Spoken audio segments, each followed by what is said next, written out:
Amerika Birləşmiş Ştatları prezidenti Donald Trump Rusiya dövlət başçısı Vladimir Putini tamamilə dəli adlandırıb. Bu açıqlama Rusiya qoşunlarının Ukraynaya qarşı geniş miqyaslı hava hücumlarının ardından gəlib.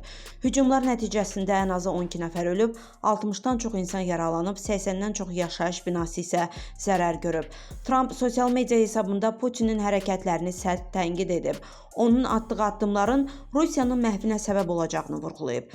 Rəsmi Moskvadan isə cavab gecikməyib. Kremlin sözçüsü Dmitri Peskov Trump'ın bu açıqlamalarını emosional stres kimi qiymətləndirib. Putinin siyasətinin Rusiyanın milli təhlükəsizliyini təmin etməyə yönəldiyini söyləyib. Ukrayna prezidenti Volodymyr Zelenski də Ağ Ev rəhbərinin tənqidinə tuş gəlib.